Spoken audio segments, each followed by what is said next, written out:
আমাদের থানার sub inspector শানুদেব Varma এবং অন্যান্য স্টাফসহ মোবাইল ডিউটিতে ছিল সন্ধ্যার সময়। মধ্য প্রতাপগড় জগন্নাথ বাড়ি রোড এলাকাতে অবজার্ভ করে দুজন পুরুষ একজন মহিলা সন্দেহজনকভাবে মুভমেন্ট করছে। ওই সময় তাদেরকে ওই এলাকাবাসীর সহায়তায় আটক করার পরে তাদের ওই একটা ব্যাগ ছিল, ব্যাগ চেক করার পরে দেখা যায় ওদের ব্যাগের ভিতরে contraband item escape cough syrup আছে। পরবর্তীতে এক্সিকিউটিভ ম্যাজিস্ট্রেট এবং অন্যান্য ফর্মালিটি মেনটেন করে তাদের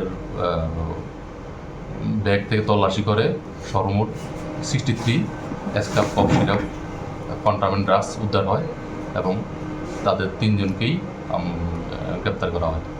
নামগুলি? একজন নারায়ণ বর্মন, ওনার বাড়ি সুভাষনগর। জিতেন্দ্র কুমার, বাড়ি জেঠুলি, বিহার স্টেট।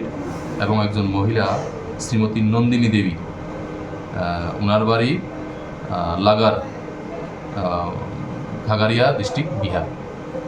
3 জনকে আজকে আমরা মাননীয় আদালতে প্রত্যাহার করেছি। প্রাথমিকভাবে কি জানা গেছে? প্রাথমিকভাবে জানা গেছে ওনারা এগুলি নিজেদের ওদের সঙ্গে লিঙ্ক আছে, তো সেই হিসেবে এনেছে। পরবর্তীতে আমরা আজকে পুলিশ রিমান্ড চেয়ে মাননীয় আদালত পাঠিয়েছি। রিমান্ড শেষে জানা যাবে অ্যাকচুয়ালি। তারা কি এগুলি বাজারে করতো নাকি এগুলি বেচার জন্য এনেছে? কেন এগুলি দেখছি, এই ব্যাপারটাই আমরা পুলিশ রিমান্ড চেয়েছি। পুলিশ রিমান্ড আসলে জিজ্ঞাসাবাদ করলে উত্তরটা আসবে। বাজার মূল্য কত রয়েছে? আনুমানিক বাজার মূল্য, কালো বাজার মূল্য হয়তো বা 50,000 টাকা।